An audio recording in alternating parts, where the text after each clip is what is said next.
Bismillahirrahmanirrahim. Elhamdülillahi Rabbil alemin. Ve salatu ve selamu ala Muhammedin ve ala alihi ve sahbihi ecma'in. Amma ba'd. Esselamu aleyküm ve rahmetullahi ve berekatuhu. Muhterem cemaat.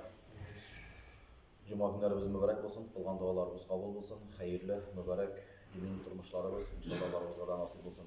İki dünya bahitlerine erişirge, iki dünya rahatında yaşarge Allah Teala nasip etsin. Şu dünyalığımızdan ahiretke köşkeşte. En birinci köşkende iman bilen, hayırlı amel bilen hem köşkeş Allah Teala karşına sürekli bende olup kilirge nasip olsun inşallah. Muhterem cemaat, turmuş devam ete. Meşakkatli vakitler başlanan, Ramazan ayları bitti deyip, erken sularga gerek tugul, namazlarımızga, gıybedetlerimizge cevaplı qarau gerek. Hazreti Allah bersa Qurbanğa, hacga, umralarga hazırlanın. Vakitleri başlanan, şulay inşallah. Şuna göre bu meselelerde de cevaplı buluruz inşallah. Namazlarga, ertengi yastı namazlarına, ile namazlarına, Cuma bilen neşiklerine yaramay, kimnin mümkünlüğü var. Kile alasız, işinizini joylay alasız. Namazlarga, 5 vakit namazının bir neçesine regularni yürürge, tırışırga gerek. Çünkü meşakkat, dünya meşakkatı özünikini ite, baribir bizni ko'p ayberlerden ayıra, aplikay. Şuna göre namazda javobli bulup da eli ol tamamga kele, eli namazga şeytan her vakit özünün tegirmesine dayağın taga, her vakit bizge namazımızda olayda ko'p kumaşav ete turgan bolar. Allah Teala Kur'an-ı Kerim'de Tevbe suresinde şunday bir sözlerini aytadi. فَيَدْحَكُوا قَلِيلًا فَيَدْحَكُوا قَلِيلًا وَيَبْكُوا كَثِيرًا فَيَدْحَكُوا قَلِيلًا وَيَبْكُوا كَثِيرًا جَزَاءً بِمَا كَانَ يَكْسِبُونَ. Köpti külmegizdi. İşlegen işleringizge, turmuşunuzga qarab, umuman turmuşunuzda günübüz öte köp külmegizdi. Köbrek yılagizdi. Allah Teala aytadi. Her bir kişi özünün turmuşundan qarasa, namazlarda, gıybedette, Ramazan aylarını ötkärdik. Belki köp kişilerin göz yaşları çıqqandır. Ama qaysı namazımızda bizning göz yaşımız çıqar? Qaysı duabızda göz yaşımız çıqar? Göz yaşımız, gözümüz yaşlana, tenlerimiz şimirdi, qaysı gıybedetimizde? Hem biz Tirimiz bit Allah Teala bizden kabul ettiğin gıybedetini. Allah Teala ayta kabul bulsun için bit şart bulurga tiyiş. Ağız jırıp, hihi haha kelip, hayır berip, dua kılıp, namaz okup, yürü bu bir mesele bit. Eğer de şu namazımızda okuganda gözümüz yaşlansa, şu hayırımızı bergende, kurbanımızı çalganda, urazamızı tutkanda, көңіліміз ішкерсе, қалбіміз yuqarsa, тіліміз тыйылса, ғамәліміз өзгерсе, сөздерімізге әзірек фильтр қойсақ, ойларымызға, fikirlerimizге, bu ikinci mesele. Yürürsüz diye ağzınızdan jırıp diye Allah Teala aytadi. Yürürsüz ağzınızdan jırıp bir tapırda yılamayşadı. Hem Allah Teala karşına kelgeçti, jırılgan ağızlarımız jıyılırdı, hem başlarsız jılav praksisini. Ama o vakıtta indi soň bolurdy. Tirsek yakın, işlep bulmaz. Allah Teala karşına bargança bu dünyabızda, muhterem cemaat, namazda, gıybedette, özübizgine bulganda, bigirek de oňaýly bir kim görmey, tüngü namazlarda göz yaşları er kişilerniki de çığırga tiyiş. Erler jylamay dip, "Ты же мужчина, не плачь, ты что?" dip aýdýlar, bular dürüs aýbirler tugul. Qaýsy bir sahabeler bolgan. Qaysı bir sahabeler, alarga buka dip isim kuşkanlar hatta, jılak dip isim kuşkanlar. Ol sahabe islamy bolgan için tugul, neşke köňüllü bolgan için, kalbi şunday bolgan için. Nidi de bolsa gıybedette bolganda, Allah Teala karşında bu gıybedetni soňgy gıybedet edip ötkergen, soňgy namaz edip ötkergen, soňgy kılgan gıybedet edip ötkergen için. Şuna göre muhterem cemaat bir analiz jasarga gerek. Barыбызга da özübüz ana bizge bir kimde işlemey, bir kimde gamali, bir kimde gıybet eti, bir kimge gerek tugul. Her bir kişi meşitke özü için yeri, Әгәр дә йөрми икән, үзе өчен йөрми. Мәчеткә кеше күп килгәннән яки әз килгәннән бер муллага да премия өстәмиләр. Әмма халык, кеше үзе, өммәт безнең шушы мәсьәләләрдән чыгып, иң беренче үзенә кеше һәм алга таба бөтен өммәтебезгә шушы эшләрдән чыгып бәя бирелә. Пәйгамбәрбез саллаллаһу алейһи ва сәлламның бер хадисендә ул әйтә, мөселманнар ди, күп булырлар ди. Хәтта әйтә чагыштыруны диңгездәге кебек булырлар ди. Күрәсең, диңгездә көбек, минем үземнең күргәнем юк, но диңгездә көбек видимо була, һәм ул күп була. Әмма аларның көче булмас, аларның куәте булмас ди. Бер кеше Салахиддин әл-Әйюби дигән кеше бөтен Иерусалимны кире мөселманнар кулына кайтара. 300 ел мөселманнардан аерылганнан соң, тәре пахотларыннан соң, бер кеше ничек итеп әйтә? Егетләр ди, безнең кулыбызда көч бар, куәт бар. Ядерный боеголовкалар түгел, ракеталар түгел, башка армияның башка арсеналлары түгел, әйтә, безнең кулыбызда көч бар ди. Бүтән кешеләрдә булмаган, мөселманнарда гына булган көч бар. Ул ди намазларда бергә булу. Әгәр дә без ди җомга намазына җыелган кебек иртәнге намазга җыела торган булсак, без ди ныгыйбыз ди. Biz көчле булабыз. Әгәр дә без менә шулай җомга намазына җыелган кебек иртәнге намазга көн саен җыела торган булсак, җомга намазына күз алдына китерәсезме, күп кеше җыелыр иде. Шуңа күрә мөхтәрәм җәмәгать, намазга җыела башлыйлар да, күпмедер дә вакыт узмый, кире Иерусалим, шушы изге җир, кире мөселманнар кулына кайта. Бөтен тарих, бүген күп кешеләр шушы мәсьәләләрне өйрәнәләр, изучают и нәтиҗәсен нинди нәтиҗә белән, ничек булды микән ул дип, чудес не бывает бит инде дип, менә могҗиза булмый бит инде дип, шушындай нәтиҗәләрне чыгаралар. Безнең дә бүгенге көндә, әгәр дә без үзебез намазларыбызда ихласлы булсак, намаз укыганда күзләребез яшьләнә торган булса, безнең дә гамәлләребезнең көче, тәэсире башка төрлерәк булыр иде. Һәм Пәйгамбәрбез әйткәнчә, диңгездәге кебек без күп булып, шул вакытта безнең эшебез, нәтиҗәбез, аның результаты, КПДсы, аның буквально берничә генә процент тәшкил итмәс иде. Мөхтәрәм җәмәгать, мин сезгә бер вагызда өлешчә сөйләгәнем бар, тагын бер кат исегезгә төшереп китәсем килә. Ислам дине 5 нигездән тора, 5 баганадан тора. Бу бик әһәмиятле әйбер, бик җитди әйбер. Чөнки күбебез бит шушы әйбердә ялгышабыз, яки аңлап бетермибез, яки мәгълүматыбыз юк. Ислам дине 5 нигезгә басып тора дип әйтик. 5 баганадан тора дип әйтик, яки аңлаталар 5 баскычтан тора дип аңлаталар. Ничек әйтсәк тә ул дөрес. Менә мир теге держится дип әйтәләр бит әле, 3 китта дип теге. Шуның кебек күз алдына китерегез. Ислам дине 5 шушындый нигездә баганада тора дип әйтик. Аның берсен дә алып булмый бит. Аерым булмый берсендә. Әгәр дә син дүртесен генә признавать итсәң, берсе кирәк түгел дип әйтсәң, син мөселман була алмыйсың.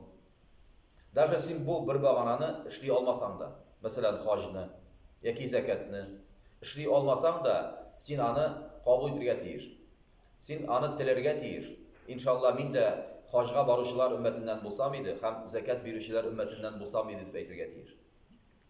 Әлбәттә, инде намаз белән ураза ул барыбыз да белгән, аңлаган әйберләр. Буларга хәтта аңлату, ачыклау кирәк түгелдер. Бәлки әле закат белән хаҗга безнең күпмедер ачыклау кирәк булса да, аларны да без ишетәбез, беләбез, нәрсә икәнлекләрен аңлый, өйрәнә алабыз. Хаҗга барасы килгән кешеләр бу мәсьәләгә уже якынрак килә башлыйлар. Яки закат бирү теләге булган кешеләр бу мәсьәләне өйрәнә башлыйлар, якынрак килә башлыйлар. Ничек бирелә ул, күп процент бирелә, нинди малдан бирелә, кайсы вакытта бирелә, кайсы вакытта хаҗ кылына, ничек кылына, нәрсә эшләргә кирәк, нинди ул тавап, нәрсә ул сагый, ничек таш атырга, ничек корбан чалырга. Бу мәсьәләләрне әлбәттә без якынча беләбез. Һәм намазларда да, өйлә, икенде, иртәнге намазлар, ястү, акшам намазлары дип без аларның исемнәрен беләбез, ничек укылганнарын беләбез. Белмәсәк тә бу мәсьәлә турында информациябыз, мәгълүматыбыз бар. Менә иң гаҗәбе шунда, иң гади кебек тоелган исламның беренче баганасы бар. Беренче нигезе бар. Аңа беребез дә бик ныклап игътибар бермибез. Әмма ансысы хаҗдан, намаздан, уразадан, закаттан да әһәмиятле берсе. Әгәр дә шул дөрес булмаса, Хажыбызның да, зәкәтебезнең дә, башкаларның да мәгънәсе калмый. Хажыбыз экскурсия була, корбаныбыз просто баранина була, или говядина була. Намазыбыз просто физкультура була, общефизическая подготовка. ОФП дип атала. Һәм башкасы да зәкәтебез просто да уразабыз, нәрсәләр була, уразабыз, диетага әйләнә. Һәм башкасы була. Нәрсә өчен шушыларны алыштыра, нәрсә алыштыраларны? Менә нәрсә корбанны сарык итеннән, сыер итеннән корбан итә? Нәрсә безнең экскурсиябыздан хаж ясый? Нәрсә безнең диетабызны уразага әйләндерә? Әйләндерә исламның беренче баганасы ул иманга килү, иман китерү. Аны просто так кына әйтеп түгел, ла илаха иллаллах Мухаммад Расулуллах дип кына әйтеп түгел. Шушы ла илаха иллаллах Мухаммад Расулуллахны әйткән вакытта аны нәрсә икәнлеген аңлау. Әгәр дә бу мәсьәләдә без бер ныклап өйрәнеп, шуны кабул итеп, бөтен эшебезне дөрестлибез икән, безнең башка бу мәсьәлә белән бер проблемабыз да булмый. Чөнки нигезе, фундаменты дөрес була, төзек була. Ла илаха иллаллах Мухаммад Расулуллах дигәндә Аллаһыдан башка илаһ юк һәм Мухаммад аның илчесе дип тәрҗемә итәбез, әмма бер нәрсә аңламыйбыз. Нет Бога, кроме Бога, достойного для поклонения, и Мухаммад его посланник. Это перевод. Но ничего не поняли.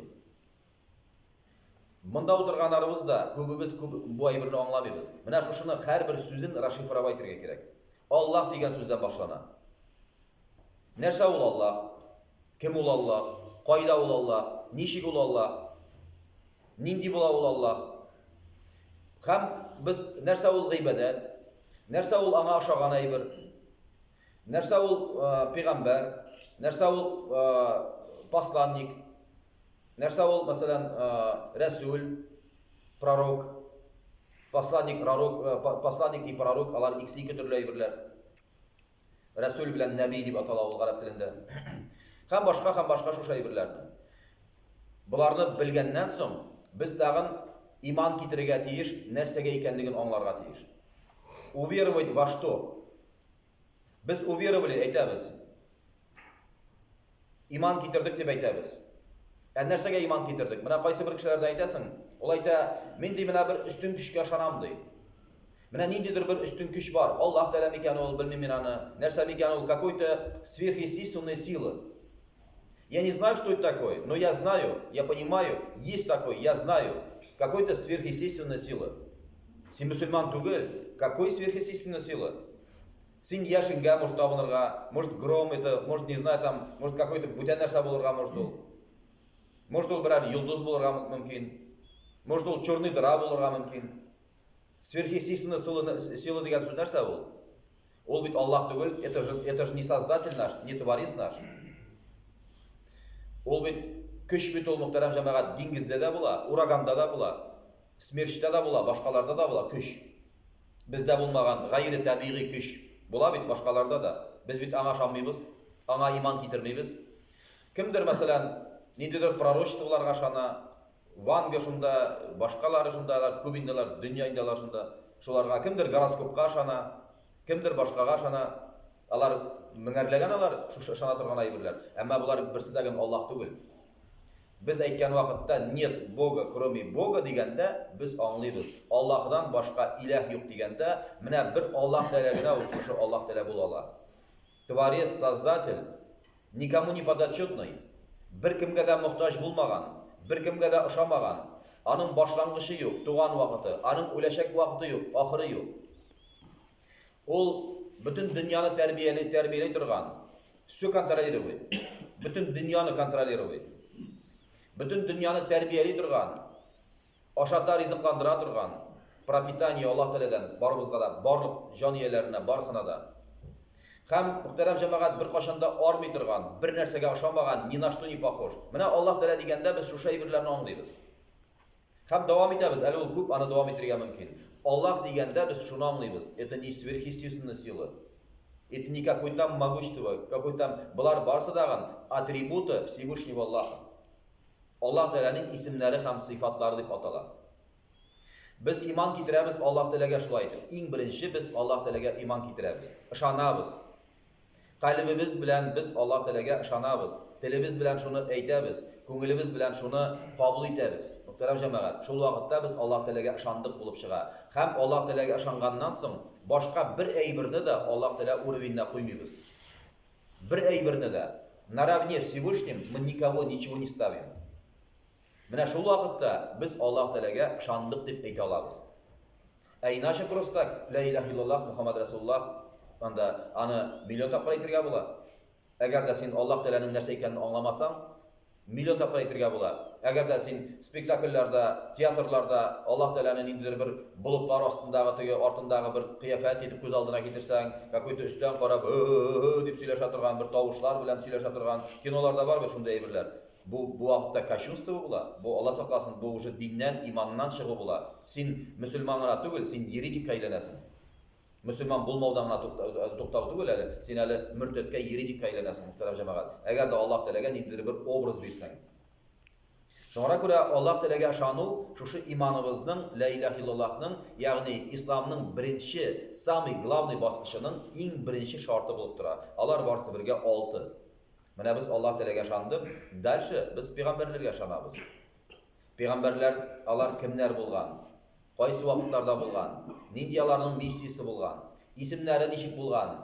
Алар кайда нинди аларның тормышлары, биографиялары ничек булган? Biz буларның барысын укыйбыз. Кыйсасул анбияләрдә, мәсәлән, Раббузиның китапларында бик матур язылган пәйгамбәрләр тарихлары. Һәм башка без мәгълүматлардан, Коръан, тәфсир, хадисләрдән, шушы мәгълүматлардан күп әйберләрне күрә алабыз, тарихтан күрә алабыз. Һәм без беләбез сезнең белән күп пәйгамбәрләрнең исемнәрен. Анда Адам галәйһиссәламнан алып Мөхәммәд пәйгамбәргә кадәр булган пәйгамбәрләр 124 мең булганнар алар. 124 мең пәйгамбәр. Аларның бары тик без беләбез сезнең белән 25-сенең генә исемнәрен Коръанда әйтелгәннәрен. Ибраһим, Нух, Исмагыйль, Юнус, Исхак, Якуб һәм башка шушы пәйгамбәрләрне, Сөләйман, Муса һәм башка бу пәйгамбәрләрнең без исемнәрен беләбез. Һәм аларның исемнәре белән үзебезнең ир балаларыбызга шул исемнәрне кушабыз. Бу шулай ук алар ул пәйгамбәребезнең сөннәтләре булып тора, мөхтәрәм җәмәгать. Хәерле эш булып тора. Biz peygamberlerge şandık, hem şuluk vaqtda bularning, bu kişilerin barısında 124 ming peygamber kilgenin kabul etemiz, köngülümüz bilen. Hem şuluk vaqtda bilemiz, başka peygamber bulmayacak ikenine şanabız. Peygamberlerinin birincisi buldu Adam, ahırgısı buldu Muhammed. Alar arasında 124 ming tağın peygamber buldu. Ama Muhammed peygamberden soň başka bir peygamber de bulmayacak. Bugünkü gündə əgər də aytırlar ikən prorok Pushkin dip. Dürüst әйбер түгел. Башка төрле әйтергә кирәк. Гений Pushkin, поэт Pushkin яки башка төрле әйтергә кирәк. Әгәр дә бүген әйтәләр икән пророчество Жириновского дип. Не бывает так. Пророчество булмый. Ванганың пророчествосы була алмый, мөхтәрәм җәмәгать. Бу пророчество түгел. Бәлки сизгерлек булырга мөмкин, бәлки опыт булырга мөмкин, бәлки алга киткән караш, алдан тоемлау булырга мөмкин. Буларны төрлечә аңлатырга мөмкин, әмма булар берсе дә пәйгамбәрлек түгел һәм пәйгамбер түгел. Әгәр дә без шәригать хөкеме буенча әгәр дә әйтәбез икән, кем үзен пәйгамбер дип әйтә, уже лжи пророк була бит инде. Аңа смертный казнь, аңа үлем хөкеме белән хөкем итәләр. Шуңа күрә бу бик куркыныч әйберләрнең берсе, бер нинди пәйгамбер bir кайда да, bir кашан да булмаячак пәйгамбәрбез Мөхәммәдтән соң. Шушы саналган билгеле пәйгамбәрләр. Без менә шушы әйберләрне кыскача гына әйткәндә, шушы пәйгамбәрләр дигәч, без шуларны кабул итәбез. Алга таба без китапларны кабул итәбез, мөхтәрәм җәмәгать. Китаплар, алардан берничә. Иң беренче безнең бирелгән китаплар Таурат, Тора, Инҗил, Евангелие, Псалтыр, Забур. Һәм Peygamberimizge Muhammed peygamberge verilgen Kur'an kitabı. Алар арасында тагын төрле свиткалар бар, төрле пещераларда, кыяларда язылган, пирамидаларда һәм башка археологлар эзләп табалар, төрле пeygamberләр вакытларында, кәгазь булмаган вакытларда яки башка ташларда төрле мәгълүматларын табалар. Аларның күбесен афоризмнар итеп кабул итәләр, төрле китаплар, фольклор итеп кабул итәләр аларның күбесен, һәм җыялар аларны. Әмма без аларның барысын да кабул итәбез. Безгә аларның барысында укырга ярый, өйрәнергә ярый, изучать итәргә ярый. Әмма аларның берсе белән дә гамәл кылырга ярамый. Бу әйбер бик конкретно аңларга тиешле әйбер. Birsi bilan da amel kılırga yaramay. Ne için degende Kur'an kilu bilan alarning barsında hükümleri o'zgardi. Annulled etdi. Hükümleri sürtüldü, alındı. Kitap bulup alar kaldılar, ama alarning hükümleri yok.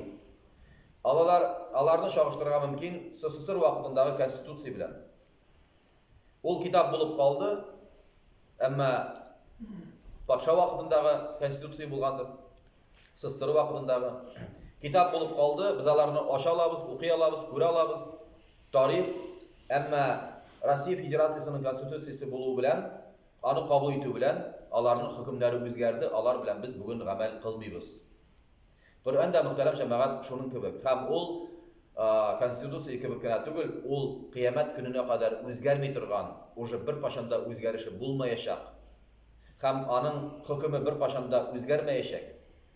Ol bir qachonda iskirmayacak, tuzmayacak bo'lgan shunday hukmlar yashaw konstitutsiyasi bo'lib, butun dunyo musulmonlarına, O'zbek misin, G'arab misin, Tojik misin, Fransuz misin, Nemis misin, Xitoy musulmonimi, Belgiyasmi, Avstriyasmi, butun dunyo musulmonlarına tegishli bo'lgan shu bir kitob bo'lib, bir hukm bo'lib, bir konstitutsiya bo'lib qoldi qiyomat kunine kadar. Ham Alloh taolo ayta, biz anaday o'zimiz saqlarmiz dey. Alloh taolo o'zi garantiya beradi, ani ul o'zgarmayishigini, ul muhtaram jamoat saqlanachagini. Qiyomat kuni oldindan albatta Qur'on kitobi olinir dey bizdan. Olinir, yo'qqa chiqar. Kitobi qolur, ammo yozuvlari bo'lmas. Mana qiyomat kuni oldindan kunlardan bir kunda sen uyanasan, Qur'on kitobini ochib o'qiysan kela, yozuvlar yo'q, oppoq qog'oz. Qur'on yo'q. Qaraysan masjidlarda yozilgan Qur'on oyatlarin, alar yo'q.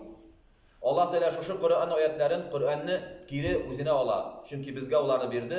Qiyomat kuni oldindan, qiyomat kunining bir belgilaridan ol Qur'on muhtaram jamoat kiri Alloh taololarni jiyib bitira. Yer yuzida bir nindi kitobda da, bir nindi yozmada da, bir telefonda da, bir masjidda da, bir divarda, bir sinada, bir qoyada bu Qur'on oyatlari qolmaydi. Shunga ko'ra bugun bizning qo'limizda bor. Ol eng kuchli mo'jizalarimizning birisi, ham biz anani bugun qabul etib, biz ularni Qur'onni o'qirga tegish. Shul vaqtda aytganimcha, kitoblarning borisida biz priznava etamiz, borisida qabul etamiz. Ammo Qur'on bilangina amal qilamiz. Mana bu muhtaram jamoat imonning Alloh taoladan qola ikkinchi sharti deb aytdik. Alloh taolaga ishondik, qabul etdik, iymon keltirdik. Kitoblarga iymon keltirdik, farishtalarga iymon keltirdik dedik. Farishtalarga iymon keltirdik, payg'ambarlarga iymon keltirdik, ham shulay farishtalarga iymon keltirdik. Farishtalarda da mana Alloh taolo to'g'risida so'rashganda aytganimcha qavatlamas uchun aytasim kelar. Farishtalarda da qiyofatin ko'z oldina keltirishga yaramaydi. Shunday iskajonni qiyofat bilan beralar kinolarda, spektakllarda, turli teatrallashtirilgan tomoshalarda kishilarni, sobiy bolalarning ortlarına qonat qo'yib, yakanda nindidir bir bobo aytigi chopon bilan sholma kiygandigi farishta qiyofati deb shunday. Mana bu ayblar borisida muhtaram jamoat imonsizlik belgilari. Bular ishlarga umuman yaramaydi. Bu dinga qarshi keladigan ayblar. Alarni kinolarda da turli shunday qiyofatlarda, suratlarda ko'rsatirga yaramaydi. Peygamberimiz sallallahu aleyhi ve sellem bir tapqir ko'rdi farishtaning tabiiy qiyofatida nindi ekanligini, tog' qo'shinda bo'lganda, G'orul Hirada. Nechik dedi Peygamberimiz tasvirladi, aning dedi bir qanoti gorizontning ufuqning bir yog'ini qoplaydi, ikkinchi qanoti dedi gorizontning ufuqning ikkinchi yog'ini qoplaydi dedi. Nindi bo'lgan u. Nindi qanot bo'lgan aning boshi qayda bo'lgan, oyog'i bo'lganmi yo'qmi? Ol qushqa o'xshaganmi? Biz bilmaymiz. Biz bilamiz Peygamberimizning shu so'zlarini. Bir qanoti bir gorizontni, ikkinchi qanoti ikkinchi gorizontni qopladi degan so'zingni bilamiz muhtaram jamoat. Ammo aning junli bo'lganmi, junsiz bo'lganmi, oyoqli bo'lganmi, qushqa o'xshaganmi, tovuqqa o'xshaganmi, burkutga o'xshaganmi biz bilmaymiz. Ham shunga ko'ra biz bilmagach, biz bu ayblarda dag'adlik etirga tegish tugul. Biz bu ayblarda fantaziya etirga tegish tugul. Biz qabul etirga tegish farishtalarni, farishtalar yo'qlamaylar. Farishtalar ormaylar, farishtalar jinsiy munosabatga kirmaylar, farishtalar uylanmaylar, ularning erlari yo'q, xotinlari yo'q, farishtalar ular ayrim bir Alloh taolaning mahluqatlari. Ular jinda tugul, ular shaytonda tugul, muhtaram jamoat, ular ayrim bir nurdan yaratilgan, ayrim bir zotlar, mahluqatlar, ularning har birisining ayrim bir missiyasi bor. Bizning da sizning har birimiz bilan, mana har birimizning o'zimizning ikki farishtamiz bor deb aytamiz, shulay bit. O'ng yog'imizda, so'l yog'imizda. Алар да шулай язып баралар. Аларның миссиясе шул. Алар biz бу дөньядан китү белән алар мәңгелеккә пенсиягә чыгалар. Грубын әйткәндә инде. Аларның бүтән бер эшләре дә юк. Алар менә без туганчы миллиардлаган ел алар тордылар. Һәм без бу дөньяга килдек, 70 ел алар безнең белән вазифалар да, безнең эшебезне язалар да, бөтен савабыбызны, гынахыбызны, пычрагыбызны, аннан соң мөхтәрәм җәмәгать, аннан соң без үлеп китү белән алар кире шул каян килделәр, шунда китәләр, тагын кыямәт көненә кадәр миллиардлаган елларны шунда тагын торачаклар. Аларның бүтән бер эшләре дә юк. Һәм һәрбер фәрештәнең үзенең аерым бер миссиясе бар дип әйтәбез. Менә без буларны барысын да берләштереп, вакытыбызны узакламас өчен әйтәсем килә, без фәрештәләргә инандык дип әйтәбез. Фәрештәләрне кабул иттек, уверовали. Вангелов, уверовали. Алга таба без менә Аллаһ Тәгаләгә ышандык, пәйгамбәрләренә ышандык, шулай бит, китапларына ышандык, фәрештәләренә ышандык. Хәзер безгә ышанырга кирәк тәкъдир дигән әйбергә, язмыш дигән, судьба, предопределение дигән әйбергә. Бу әлбәттә үзе бер аерым тема һәм аерым тәфсилләп аңлатырга кирәк, мөхтәрәм җәмәгать. Тәкъдир дигән әйбер, язмыш дигән әйбер бик кызык һәм гаҗәп, аның турында мәгълүмат күп, хәдисләр, Коръән аятлары, аның үзен аерып аңлатырга кирәк. Әмма вакытның аз булу сәбәпле мин сезгә бу юлда тукталмыйм. Һәм без кабул итәргә тиеш икәнен генә әйтәсем килә яңадан бер кат кабатлап, без тәкъдиргә ышанырга тиеш, язмыш дигән әйбергә ышанырга тиеш, мөхтәрәм җәмәгать. Һәм һәрбер әйбер, даже агачтагы яфрак та, әбиләр, бабайлар әйтәләр, Аллаһ Тәгаләнең тәкъдире булмаса, төшергә Аллаһ Тәгалә язмаган булса, агачтагы яфрак та җиргә төшмәй. Җил дә исмәй, яңгыр да яумый, җәй дә җитмәй, синең дә тормышың, кашан туасың, кашан үләсең, кашан яшисең, нәрсә ашыйсың, бәхетең синең, гомерең синең, ризыгың синең, социаль положениең, синең башка бөтен әйберләрең, хәтта талантыңа кадәр бөтенесе тәкъдир. Булар тәкъдир. Алга таба мөхтәрәм җәмәгать, кыямәт көненә ышануыбыз шулай ук безнең иманның бер өлеше булып тора. Кыямәт көненә, судный день. Аны апокалипсис дип әйтергә мөмкин. Аны әйтергә мөмкин ахыр заман дип, кыямәт көне. Ни өчен кыямәт көне? Чөнки кыям дигән сүз басып туру дигән сүз. Басып туру. Без менә намазда кыямда торабыз, басып торабыз. Сәҗдә кылабыз, кәгъдә кылабыз, ат-тахиятта утырабыз, руку кылабыз. Бар безнең намазда басып туру дигән өлеше бар, кыям өлеше. Аллаһ Тәгалә каршында без барыбыз да бер вакытта, бер төрле кыяфәттә, инвалид та юк, карт та юк, гарип та юк, озын да юк, кыска да юк, бөтенебез бер яшьтә, барыбыз бер төрле, без Аллаһ Тәгалә каршында басып торачакбыз. Менә шушы көн ул кыямәт көне. Судный день. Судить нас будут. Аллаһ Тәгалә безне хөкем итәчәк. Ул үзе адвокат булачак, үзе прокурор булачак, үзе судья булачак. Һәм безнең гамәл дәфтәрләребез шул вакытта биреләчәк безгә. Без шунда күрәчәкбез. 11 апрельнең җомга көнендә мәчеттә утырганыбызны иншалла. Яки утырмаганыбызны күрәчәкбез. Утырганыбызны күрәбез икән, сөенәчәкбез. Утырмаганыбызны күрәбез икән, көенәчәкбез һәм әйтәчәкбез: "Эй Раббым, туфракка әйләндерсәңче мине, юкка чыгарчы мине" дип әйтәчәкбез. Аллаһ Тәгалә юкка чыгармаячак. Хайваннарны юкка чыгарачак, безне юкка чыгармаячак. Без бүтән ник килдек, ник килмәдек, ничек килдек, ничек киттек, без бүтәнесенә секундына кадәр мөхтәрәм җәмәгать җавап тотачакбыз. Менә шушы булачак суд.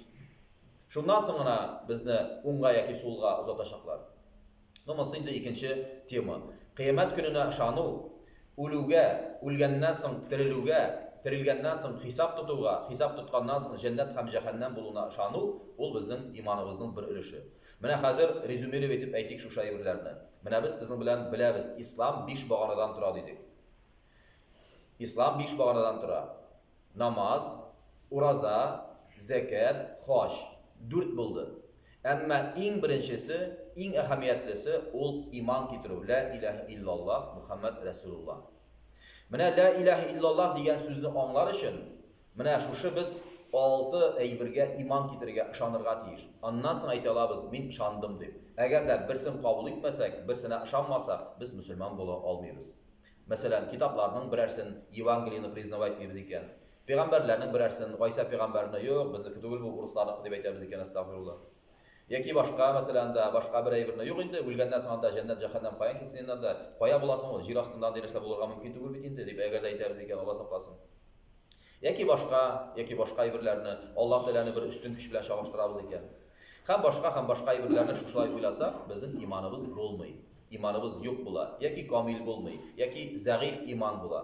Һәм безне әйтәләр фасиq дип. Бозык дип әйтәчәкләр безне. Бозык, испорченный кешеләр, испорченный мөселманнар. Ә безгә булырга кирәк мөхтәрәм җәмәгать түзүк мөселманнар. Шуңа күрә менә иң беренче хаҗга, намазга, уразага, закаткә үрелгәнче иң беренче хәзер анализ ясап алыгыз. Менә бүгенме, иртәгәме, кайткачмы, бүген чәй эчкәндәме, менә сезнең шушы ла илаһа иллаллаһыгызда нинди проблемалар бар? Анда нинди пунктлары, нәрсәләрендә аңлашылмаган нинди җирләре бар, кайсын төзәтергә кирәк? Әйнәшә мөхтәрәм җәмәгать, калганнарында да күп проблемалар булачак. Иң беренче шушы әйберләребезне Аллаһ Тәгалә төзәтергә насыйп итсен. Гыйлемнәребез хәерле булсын, җомгаларыбыз мөбарәк булсын, кылган дуаларыбыз кабул булсын. Иншаллах, күп җомгаларда күрешергә насыйп булсын. Aqulu qawli hadha, astaghfirullah.